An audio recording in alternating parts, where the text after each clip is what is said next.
If you would like to support the channel, please consider becoming a patron on Patreon. More information in the description below. Hello guys, gals, and non-binary pals. How you doing? Today we're talking Bloodborne, and I have JustinBregg with me. Say hi, JustinBregg. Hi, JustinBregg. Hi, JustinBregg. How you doing? How you feeling? Good. Are you doing okay Good. today? Are you ready for the gore that is Bloodborne? I'm always ready for the gore. So Bloodborne was the first FromSoft game that I'd streamed, ? I think it was. I'd played it on a whim because I didn't have anything else to do. That's kind of how things tend to go. It turned out to be like one of the most interesting storytelling projects I'd ever done. But kind of in nature with like all the FromSoft games, everybody has like different things that lead them to that point. And it's always interesting to talk to people about FromSoft games. We're like Demon Souls and Dark Souls, Sekiro for some people.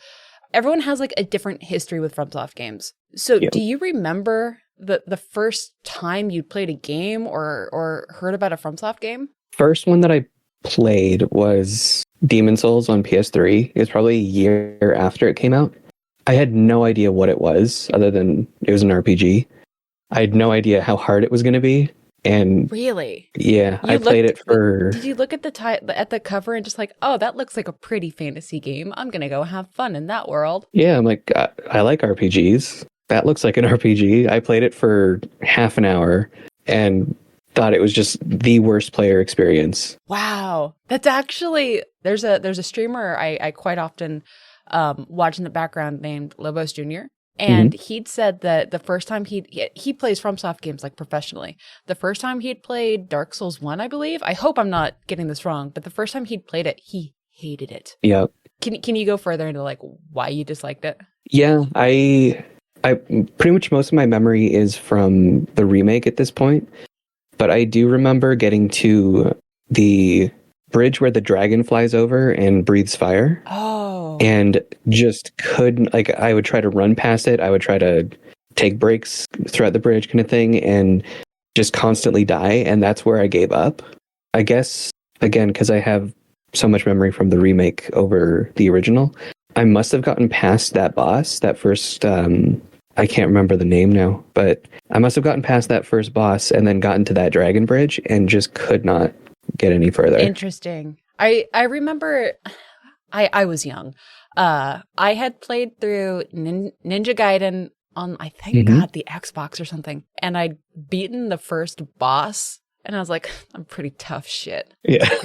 I'm the greatest girl gamer that ever lived. And I went on the internet and I was like, what are some of the hardest games ever made? And Demon Souls or Dark Souls, I forget which, like popped up. Demon Souls like crept into my brain and it kind of like planted itself there as a really difficult game. And when I started discovering through like Total Biscuit and stuff, and Day 9, I started discovering Twitch, streaming stuff. I was always fascinated by like the really difficult game, which was, Demon Souls and Dark Souls. Through that, I discovered what speedrunning was and that people like played video games professionally and all that and in conjunction with like StarCraft 2 tournaments that I liked. So I kind of have like an old history with the FromSoft games that didn't really actually involve me playing the games. They strangely make for a wonderful viewer experience. Whether it's, watching a professional who's, done hundreds of runs with like different variables and stuff in their runs, or it's somebody going through for the first time and, they're facing Ornstein and Smough. Those are all like great viewing experiences. Yeah, there's an aspect too for viewers where the games are quite linear. Like you have to go through the mandatory bosses, but there's optional bosses.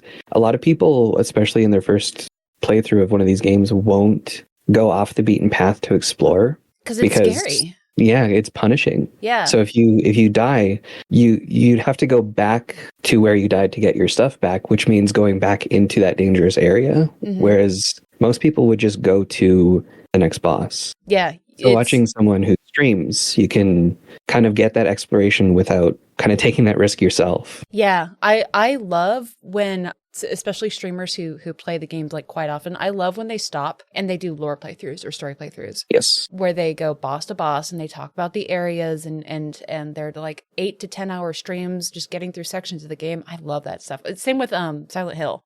I love when streamers who professionally, speedrun those games, when they stop and they go through and they do like story beats and they talk about the characters and stuff.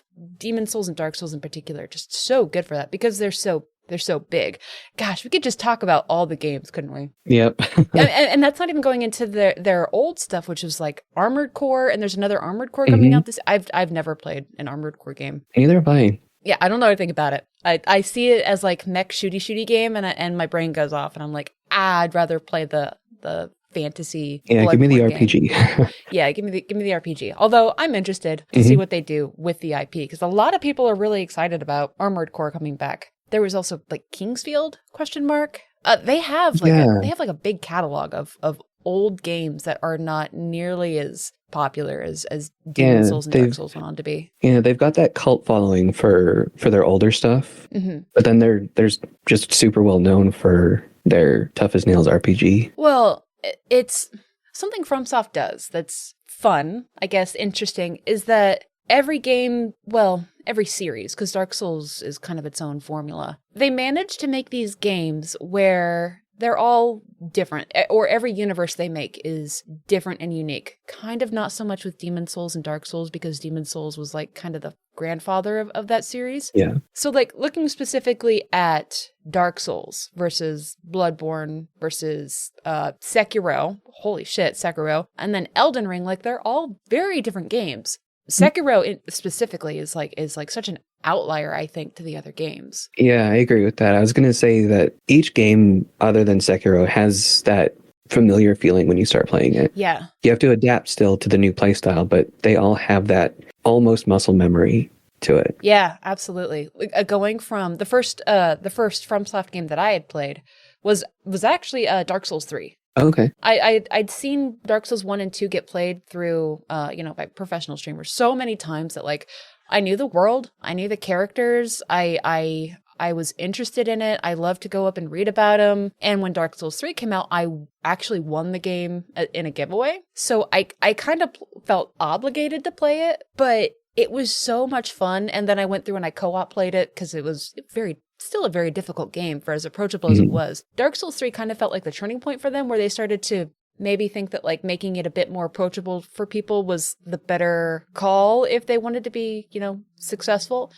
But Dark Souls 3, just, I go back to the Abyss Watchers and understanding how they related back to old lore and the purpose of them and the joy of like reading through item descriptions and discovering these stories and piecing it together. Dark Souls 3 is such a treasure and a gem, but we're not here to talk about Dark Souls. We could. Do you want to talk about Dark Souls? We could forever, yeah. We could talk about old FromSoft games. Was Dark Souls 3 after Bloodborne? Yes. That doesn't surprise me. I want to say 1 year after. Holy shit, 1 year? They must have been made by different studios or different, yeah. Must have been two teams. I wonder how big FromSoft has gotten now. Bloodborne was one that, because I didn't have a PlayStation, it never really like caught my eye, my attention outside of like streaming stuff. I actually gotten a PlayStation 5 that year, I believe, and had kind of kicked up Bloodborne on a whim. And man, what a fucking ride. The storytelling of Dark Souls 3 was far more approachable than what they did in Bloodborne. Yeah, definitely. But it's kind of back to them being such different worlds, so unique, that Bloodborne almost can't be compared to anything else. Kind of like Sekiro can't really be compared to anything else. Yeah. It's a frustrating story. Absolutely. There's a lot of... It's kind of antiquated, the gameplay at this point. Yeah. Bloodborne, I think, is the one that forced me to explore like off the beaten path more than any of the other games. Well, because it's the story. I approach it all from like a storytelling aspect. The story is so interesting that if you don't go out and explore, you're not going to get the full picture, it's frustrating. I don't think that they're hiding their story, though. I think they're putting it out there for you to find, but you have to put in the work. So what I found a lot with like when talking about the lore and the lore video was folks coming forward and being like, how did you get that information? Because I've never heard that before. And it's like, well, it's there, but you have to go and seek it out. But that is a formula that FromSoft has done since the very beginning, from what I understand, or at least since Demon Souls. If you've never played a FromSoft game, there's these big, rich stories to be told, but you have to piece them together through bits of dialogue that fit in with item descriptions, that fit in with weapon descriptions, that fit in with armor descriptions in this person that you found in the middle butt fuck nowhere, right? Yeah, exactly. You could find a chest armor piece or a pair of pants that would specifically talk about one character and their relation to a faction or a character that you've met previously. And I found with Bloodborne, even more than the other ones, you could probably play through the entirety of the game and get such minimal story. Mm-hmm. The ending wouldn't make sense. Not at all. No. And my first playthrough, I pretty much had that experience where I didn't find most of the story. Mm-hmm. So I didn't understand what was going on by the end. And it didn't seem like there was much of a story at all to the game until another playthrough where I was like, okay, I'm going to go through and I'm going to explore everything. So I'm gonna give our only warning with the in reviews for anybody listening. We're gonna talk about spoilers. We're gonna talk spoilers. We're gonna talk story beats. If you want to know more about the story, I'd of course encourage you to go play the game. But the lore videos there, we're not gonna stop and give a huge amount of context to everything because the lore videos are there. But we're gonna get butthole deep into story beats and lore and spoilers and all that. So this is the only warning you're gonna get. We're gonna get really deep into it. I would say, like behind the scenes with the lore channel, probably second to Hollow Knight. This was one of the most difficult scripts I've ever done for a video game. Hollow Knight is probably the king when it comes to difficult lore. Right. But Bloodborne, it starts back with like ancient stories. So we'll get up to the point of the hunter, the player. But really the character that you play is not that important to the world. I think to make the lore videos, it took about 3 playthroughs, didn't it? There was the one playthrough on stream. There was one solo, and then we went through it again to find the rest. It was so long ago. Yeah. You were the guide guy for that series. And there was the stream playthrough. Viral did a playthrough and recorded it. You had sent footage. Man, it's kind of the same with what happened with Elden Ring too. Is mm-hmm. Elden Ring was streamed on a New Game Plus, and then I played it through again. And you kind of have to with these games. All in all, I would say it was like, gosh, maybe 80 hours of playtime into the game to get everything that we had needed. And I didn't even touch the Chalice dungeons. Viral had gone through and done the Chalice dungeons to get Yharnam footage. Queen I think when we were discussing what's important for the story for the lore videos, I had originally told you that the Chalice dungeons weren't actually important, and I was very, very wrong. That's one of those things where I didn't realize how important they were either until I was scrubbing the footage, and I was like, oh my god, this is the old Themarians. This is like what all this shit is built on. This is the old kingdom of Loran, I believe it was called, where the beasthood started. And there's nothing in the game that would direct you there to find those things. It's just one of those things. They fully seem like optional challenges. They seem like roguelikes, yeah. Yeah. And when I went back to replay the dungeons, the thing that really hit me was Queen Yharnam. Yes. That's when it really hit me how important the story was to the overall story, and also the fact that the Chalice dungeons are basically, they're built underneath. I mean, that's what Yharnam was built on.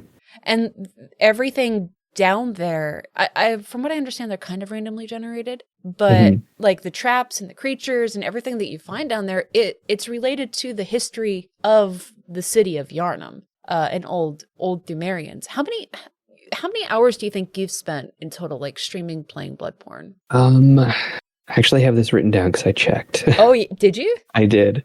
Bloodborne specifically, through my own personal playthroughs and streaming with you, I've got about 180 hours. Hell yeah. 180 hours well spent. Did you have a moment where everything clicked for you? Like the story clicked for you? Or was there one character in particular that like caught your eye, caught your attention?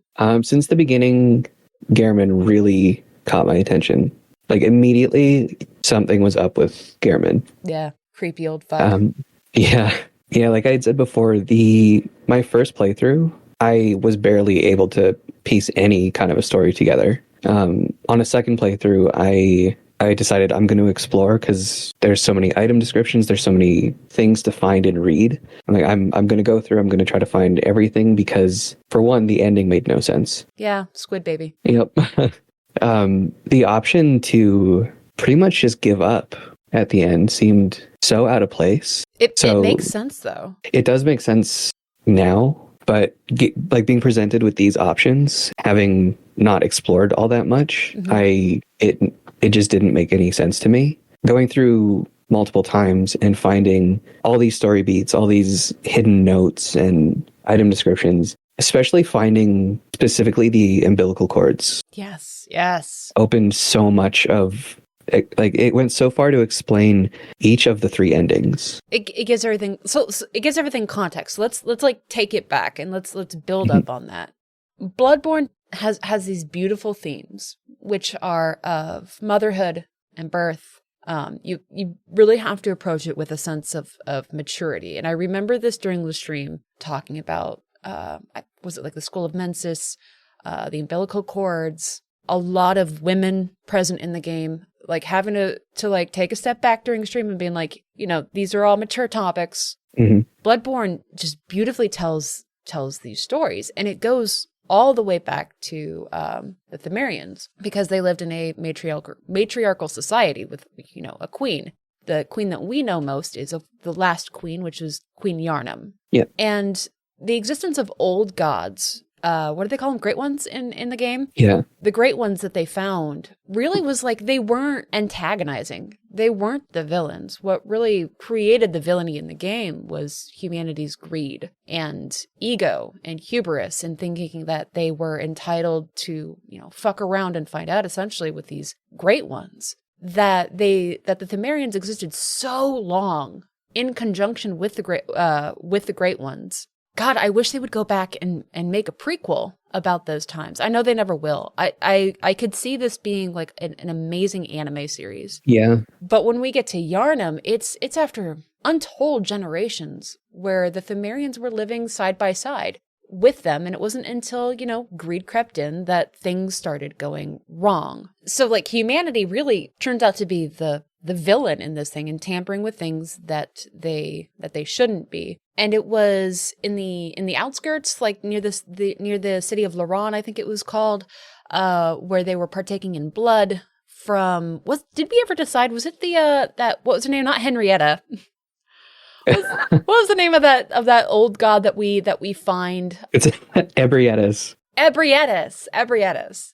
We found that farther away from the epicenter, essentially, where they were not quite as close to the old gods, like beasthood started, and then it kind of like doom slowly fell upon the city. And then we get to Yarnum, the Queen Yarnum, who was pregnant with the child of Odin, I believe was the name of that god, the invisible one, the greatest of the gods, essentially. In line with the theme of motherhood, the great ones all yearn for their own children. Because they can't make their own children, they die. So they used humanity, the Themerians, to try and birth their children. And Yarnum was pregnant with who we know as Mergo, I believe. Yep. But because madness was descending on the city and the queen's blood was seen as soothing to her people, the baby was taken and she was like enslaved and locked away. Do I have that about right? I think so, yeah. And then her presence throughout the game, like you only see her a select few times. And she's so important. And it really seems like she's looking for something. Yeah. What is she looking for, JustinBregg? Because you see her first after you've defeated Rom. Yes. And then you see her again right outside Mergo's wet nurse's boss arena. But then as soon as you beat and you kill Mergo's wet nurse, she's gone. Yeah. And then the only other time that you see the Queen Yarnum is in the Chalice Dungeon. It was awful what happened to Queen Yarnum, and she's such a figure of sorrow in the story. But again, going back to the storytelling of these games, you don't really see that until you go through parts of the game that are not necessarily accessible on your first playthrough, or you have to read through descriptions that maybe you can't piece them together on your first playthrough.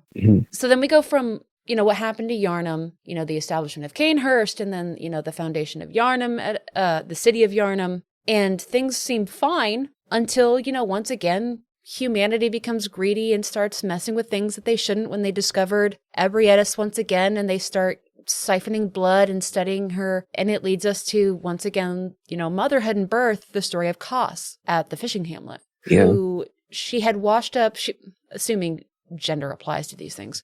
She'd washed up on shore. People in the fishing hamlet started going crazy. She was pregnant, which, a great one giving birth is something that they all want. But do you remember what happened to Koss on that shore? Yeah, the hunters that raided the fishing hamlet all basically swarmed her and killed her. They started killing the inhabitants because they were under the effect of Koss. They started chipping away pieces at her. They took the baby, which became the orphan of Koss, which is one of the greatest fights in FromSoft history. It's so good.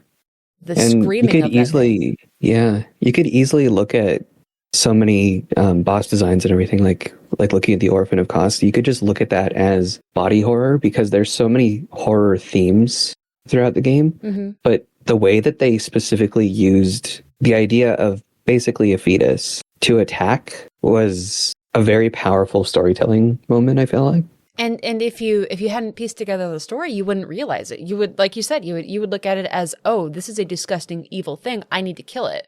But Exactly. The Orphan of Koss it's a shriveled up old baby, essentially, that was living in what was created by its mother, I believe. After Koss was essentially killed and the baby cut out of her, she created the Hunter's Dream, which leads us into the foundation of our story, really, to punish the people who had done this to her and had taken her baby from her. And when we finally come into the story as, the hunter, what's happened is the blood plague has, or an illness, an unspecified illness, has spread out beyond Yharnam. Our characters stick with it and goes to Yharnam seeking blood ministration to, get treated for it. They go into a contract with that weird old man at the start of the game, and thus begins Bloodborne. I just want to say too, quickly on the topic of pregnancy, I think the use of the themes of motherhood and the idea of being pregnant in a world like Bloodborne takes place in is such an immensely uncomfortable thought. Oh, absolutely. Like everything in this world is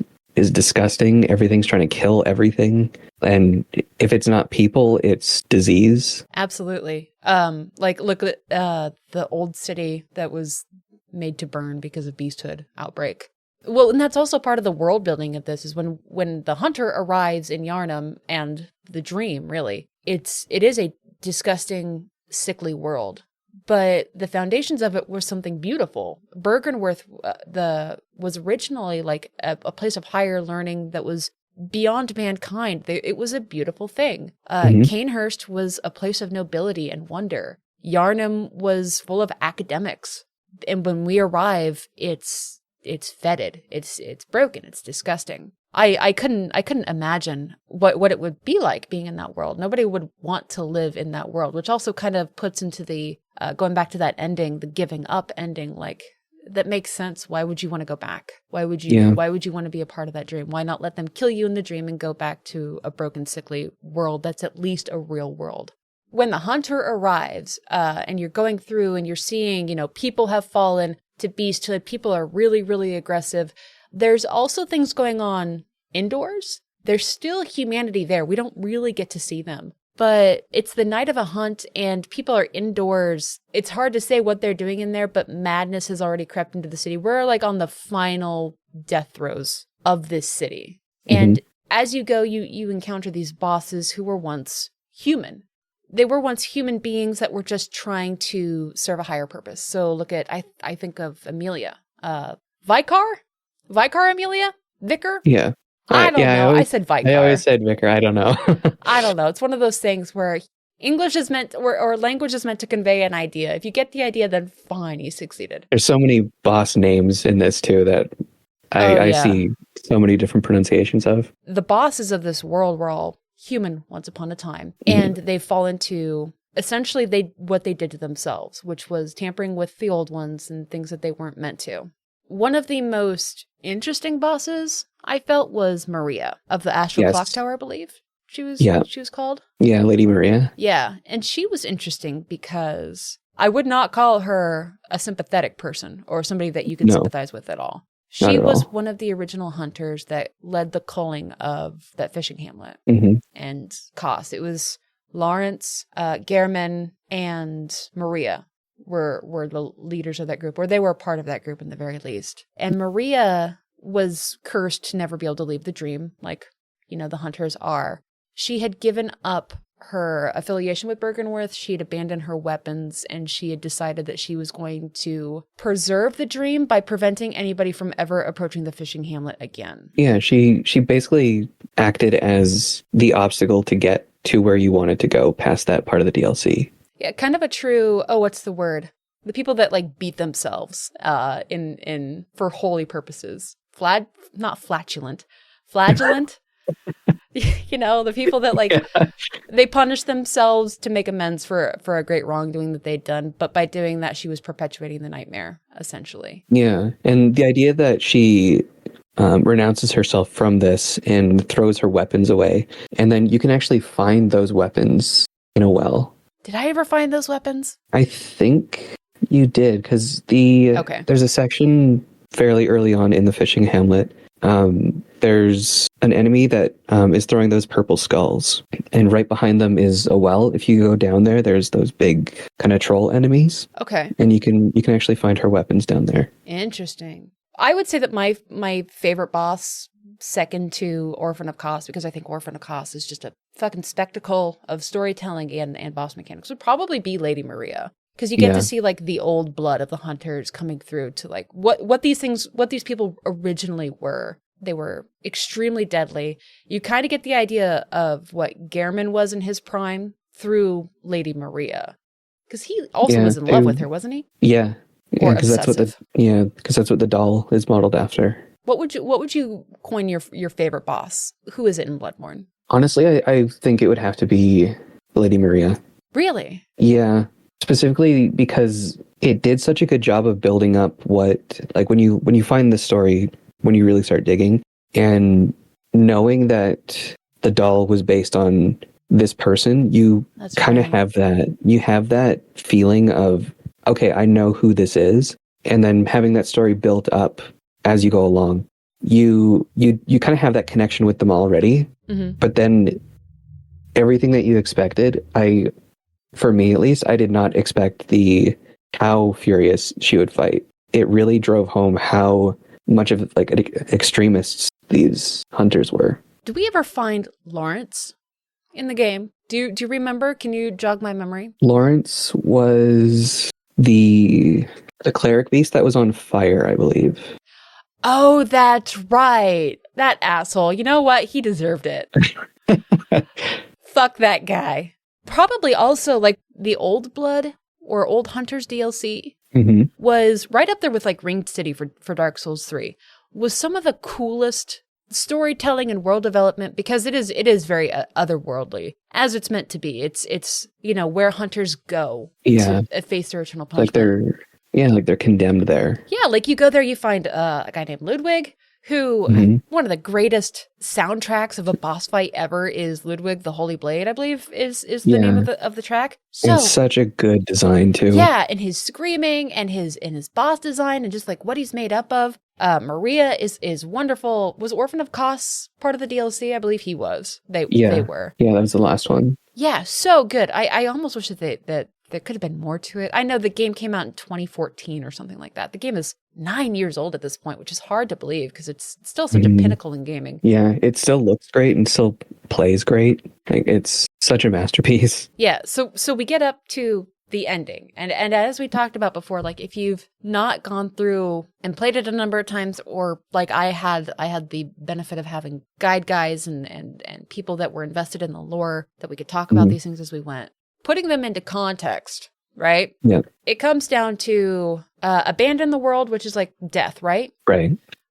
Fight Gehrman, kill Gehrman, become the new Gehrman. Yeah. Okay. And then there might be one more. I don't recall. But there's what I would consider the true and proper ending, which is the umbilical cords. Do you want to talk about the umbilical cords? Yeah. The story of the umbilical cords throughout, that the fact that they've been used by these different people and groups of people, and that you can find the umbilical cords pretty much in the locations that you'd expect. Mm-hmm. And it's the umbilical cord of Kos, right? Her baby's umbilical cord. They took it from the baby. Yeah. And What's strange to me is that it took me a while to kind of grasp that there are 4 total in the game, even though it's called 1/3. Mm-hmm. But I think it's called 1/3 because each of the 3 important people or groups that use them are pretty much what make the sum of the umbilical cord. Do you have it noted down where they came from? Yeah. There's Marigo's cord from killing Marigo's wet nurse. Which that makes sense. Mm-hmm. There's the workshop cord that you find in the abandoned workshop. That's right, okay. That the dream is based on. And you actually find that on the altar as well, which makes sense as to why they use that to summon moon presence. Mm-hmm. You can find Ariana's cord by killing the great one that she gives birth to in the sewer. God, that poor woman. Yeah. And then there's Yosefka's cord. Yosefka. Okay. You find the imposter Yosefka in her clinic. I completely forgotten that Yosefka even existed because it's been like over a year at this point, hasn't it? That's something that really confused me even when I started really digging deep on the story. Finding out that the pregnant woman that you can kill for the cord is an imposter because one of the celestial emissaries, what are they? The celestial minions. Oh, okay. When you revisit, you'll find a celestial minion, and there's some dead ones, and there's one that's alive. I believe the one that's alive, if you kill it, you get Yosefka's blood. Mm-hmm. So I think that means that Yosefka was already turned into one of those, and the one that you've been talking to the entire time was an imposter Yosefka. So the outlier amongst those 4 would be, was her name Ariana? The sex worker? Yeah. I wonder if the umbilical cord you get there isn't of the original, it's just compatible. That would explain actually way better why there'd be 4. Assuming that they're all of the same father, Odin, perhaps. Mm-hmm. That makes sense. I wonder if I pieced that together before. But yeah, when you have all of the umbilical cords, mm-hmm. you eat them? Question mark? It seems like it. You gobble them down because, delicious. Which gives you what I think is the true ending, which brings out the moon presence, the anchor of the dream, essentially. Mm-hmm. Which was an old god, or a great one. I keep saying old god. A great one that, was it Gehrman and Lawrence had dealings with? Or Lawrence had summoned the moon presence. It had corrupted him or destroyed him or something. And then Gehrman lived in service to the moon presence, maintaining the hunter's dream as a servant, essentially. That's not quite right. We talk about it more in the lore video. But essentially the moon presence, so long as it exists, the dream will always exist, or the hunter's dream will always exist. Yeah. It gives you a chance to destroy it, to let everything here die, to just let Yharnam deal with its fate, let the dream go away. When you kill the orphan of Kos, you kind of get the feeling that it can go and find its mother someplace out there now. It's free from this place. And to me, like, I love in a horror game, which Bloodborne kind of is a horror game. It's a horror game in a lot of different ways, it seems like. It hits with some hard themes and it handles it maturely, which I so much appreciate. Because I feel like it starts off as a gothic horror. Yeah. And then it, in such a brilliant way, to keep the gameplay fresh and the story fresh and everything, will shift to cosmic horror. And it does it so well. It does. And it really brings with it like a sense of sadness and longing for better times. When you kill the moon presence, essentially you're wiping it all away, I believe. To let these things go. To let these people of the past stay in the past where they belong. And whatever is in the real world can now carry on as it should. Be that destruction or it bounces back. Beasthood spreads. Who knows? It's kind of one of those endings where you have to kind of decide what you want to think happens. But as doing this, you become Squid Baby? Is that the ending I'm thinking of? Where you kind of become the new Great One? Yeah, you become the new Great One. Yeah, where you're in the care of the doll who is going to raise you essentially, I guess, kind of as Margot's wet nurse did. Mm-hmm. And that's the fate of the hunter, which I think is the canon, or should be the canon ending. I have written in my notes here, too, that I thought there could be an argument made that all 3 endings could be part of the game's canon. Okay, how so? Because when you give up and let Gehrman kill you, or when you kill Gehrman, the way that, I guess it happens with all 3 endings, but the way that you wake up in the clinic again almost feels like you're restarting the cycle. Yeah. And At then that it kind point, of, would the cycle have not kind of been so corrupted that there's no getting out of it? If you've signed that contract, if you have the tainted blood? yeah. And then I think by becoming a great one, that's the only way that it ends.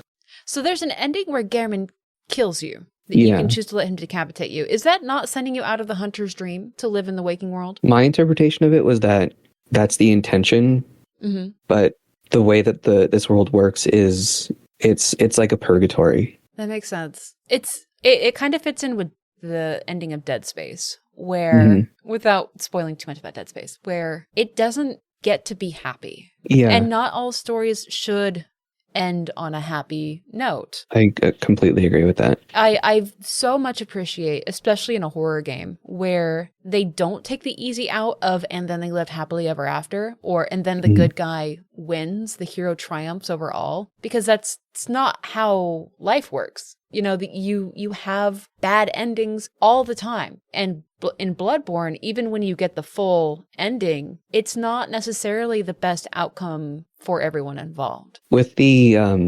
Soulsborne games, especially Bloodborne, I find the world is so dark and so bleak. How could there be a happy ending? It just couldn't happen. Yeah. How many lives have been lost? How many people have suffered? How many kingdoms have fallen? What's the good ending here? There is no good ending. And I appreciate when they embrace that. There's no way that this could end well for anybody involved. It sits with you when things are bittersweet or when they're just flat out bitter. Mm-hmm.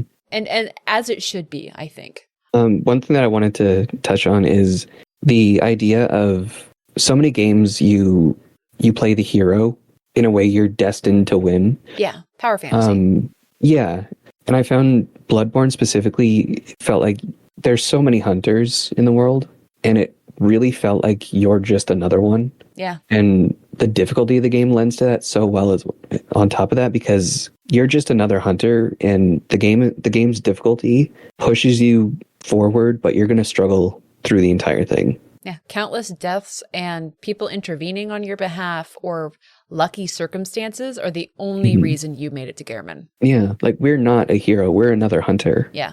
We're just the one that fought hard enough to get to the end. Yeah, it empowers you. Like, as the player, it empowers you to go forth and, like, make your own decisions. But also, it's like, you really are just an ant here. You're just an ant in a colony of ants going about doing their thing. And it just takes one misstep, and that's it for you. Yeah, I agree. They do a great job of that in the Dark Souls games, too, where it's very clear that other people have done this before you, and they failed, some succeeded. None of them really had happy endings, though. Yeah.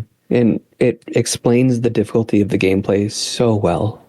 You're going to struggle in this world. And they did a great job with that. I feel maybe Sekiro is an outlier because you're playing a named character. Yeah, I've got that in my notes too, that Sekiro is such a huge departure, and it is still bleak along, like it's in line with the rest of the Soulsborne games, but it gives you such a specific and like a higher purpose. Like your entire existence is to protect Kuro. So in a way, you have to succeed. Whereas all these other games, you're basically a nobody. It doesn't matter if you don't succeed. And I feel like you kind of get some of the power back in Elden Ring, which I would love to do an in-review of Elden Ring. Oh, because, do you want to do it? You want to do it, Elden Ring? Fuck yes. yeah. Fuck yeah, let's do it. Elden Ring is... There's a number of endings. Like 2 of them are really big departures from the other ones. 3 of them I want to say are pretty samey. Yeah. And a lot of people choose one particular ending, which I get it. Pretty girl with 8 hands, doll, whatever. But you kind of get more of a chance with Elden Ring at having a happy ending, which is okay. That game is also more streamlined to be more approachable in a great way. But in a world like Bloodborne, you don't get that chance. In a world like going back to Dark Souls 3, you don't get that chance because it's been going on for so long, and you are so small in this world. You're not going to change history. You're not going to defy history. This is what it is. You get to make your choice in the end, and it's going to sting. If you don't like it, go back and play the game again and pretend it never happened. Yeah, take your second chance. Yeah. So going back to if they ever made another. Do you think they would ever make another Bloodborne, like a Bloodborne 2? I don't. I don't either. I wish they would. God, I wish they would. I really wish they would, but I don't think they would. Yeah. Part of that comes from what I was talking about with, I think 2 of the endings repeat the cycle and one ending ends it. to me, if they made another game, if they made a Bloodborne 2, I feel like it would have to be a prequel. Or And then Dark Souls 2 took place in Drangleic, I believe was the name of the kingdom. I would love it if they went to like Loran, another kingdom on the outskirts of the outbreak. Yeah. To me, Bloodborne did such a good job at making a concise, complete story. That's true. The only thing that wasn't fully explored was what happened before, and it was just briefly talked about. So if they let the player go through it and experience that stuff, it could work, but I think they'd lose a lot of what made the gameplay specifically what it was in Bloodborne. You'd be kind of going along a predetermined story that we already know about. Yeah, they did do a great, like in the Dark Souls games, the first Dark Souls was, it was such an old game, or it was an older game. They did have a fully developed story, but it wasn't, the potential end of it. Whereas in Bloodborne, it really does have a point A to point B. Yeah. The story ends. I would love if there was a return to Yharnam, but I'm kind of in the same vein where I don't think they ever would.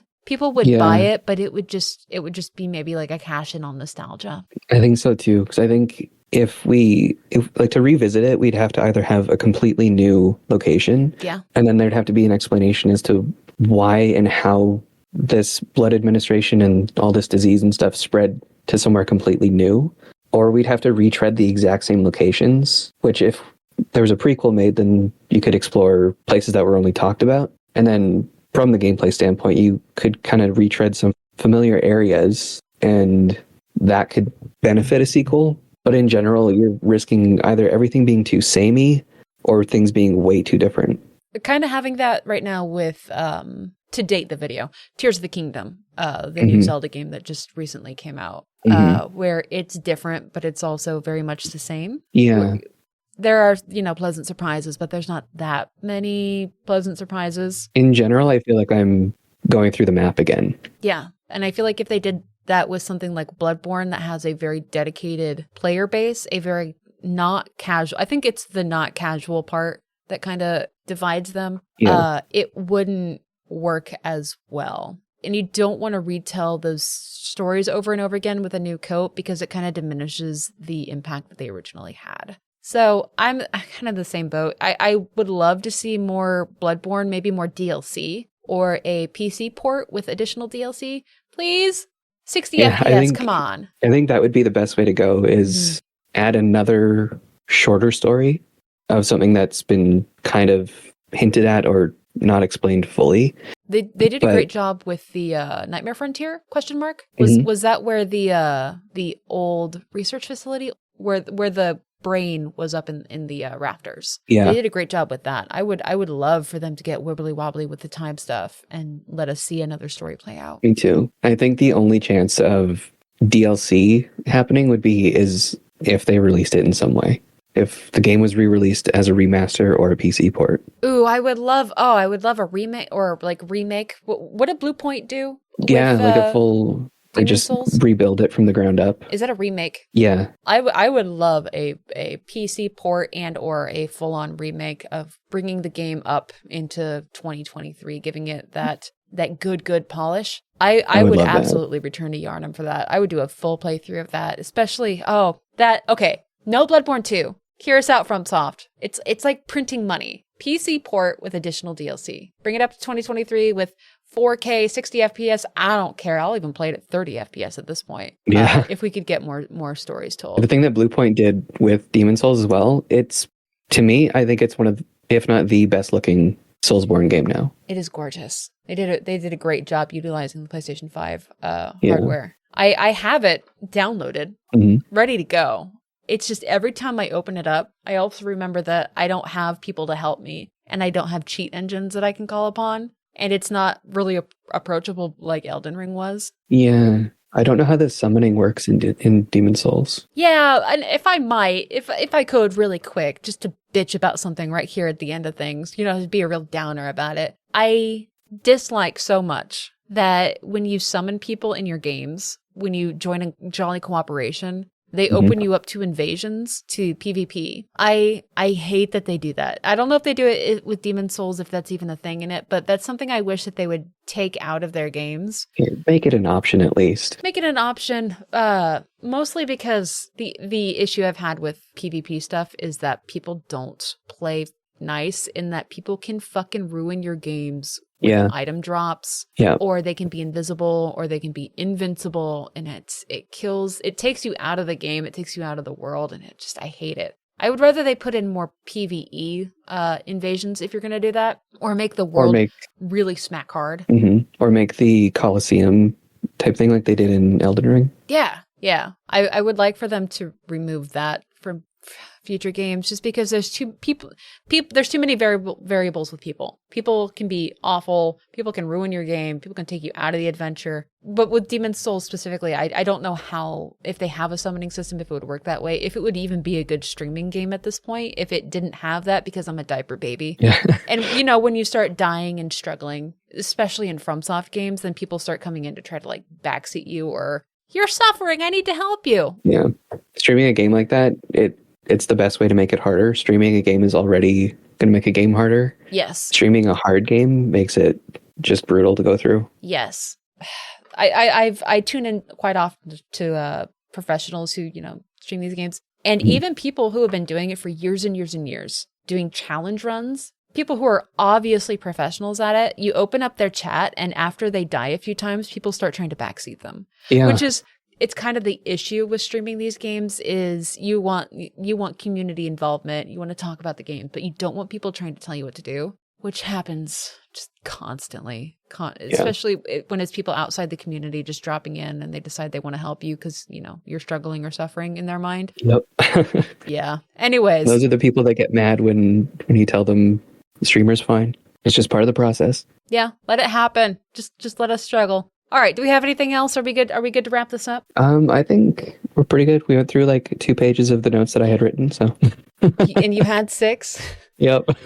Well, I would love to have you back for an Elden Ring in review one of these days. I would love that. Yeah. Especially since, from what I understand, they are making DLC for it. And they've come out and said that they want to expand the IPs, like how long it's going to be around. Like they're going to sink more time into Elden Ring rather than moving on to new projects, from what I understand. Okay, that'd be good. And like Dark Souls 2 has how much DLC? How many bosses? Like 42 bosses or something? Yeah, they added so many. I would be okay with that for Elden Ring. Yeah, me too. I would be interested in seeing what they do after Elden Ring, but still. A bunch of my notes are things that Elden Ring has done, so I think a separate thing on that would be good. So we can save it for then? Okay. Elden Ring is a whole new beast. I would love to talk about it. Okay, so we're going to wrap it up there. JustinBregg, thank you so much for joining. Yeah, thank you for having me. Thank you for being here. That's it. That's us done for today. Bye, guys. Bye. Bye, JustinBregg. Bye. Bye.